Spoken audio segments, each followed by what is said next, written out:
আসসালামু আলাইকুম। অ্যালার্জি শুধু গরুর মাংস আর বেগুনে থাকে তা না। বাঙালির একবারে রক্তের মধ্যে অ্যালার্জি।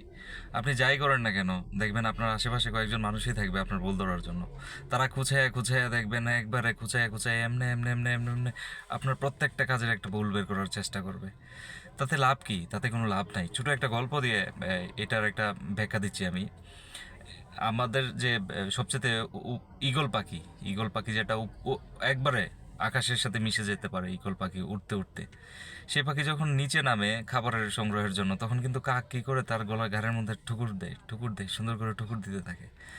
তো এক সময় ঈগল কিন্তু কিচ্ছু বলে না, কাকের টুকুর সহ্য করতে করতে এক সময় সে উপরে উঠতে থাকে, এত উপরে উঠতে থাকে, একটা সময় গিয়ে কাক আর কি করে তাকে নাগাল পায় না। তো এই যে নিন্দুকেরা নিন্দা করবে, শুধু আশেপাশের কয়েকজন মানুষ, এই কাকের মতো কয়েকজন মানুষই দেখবেন আপনার পিছনে এমনভাবে লেখে থাকবে যে আপনার নামে প্রথমে কি করবে, কি করেন না করেন, কোথায় যান খবর রাখবে, তারপরে গিয়ে বদনাম করবে, লাস্টে যে গিয়ে কিছু না পারুক আপনার নামে কুৎসা রটানো শুরু করবে। এইসব মানুষগুলো আসলে কুৎসা যারা রটায় তারা পিছনেই পড়ে থাকে। ধন্যবাদ। আসসালামু আলাইকুম।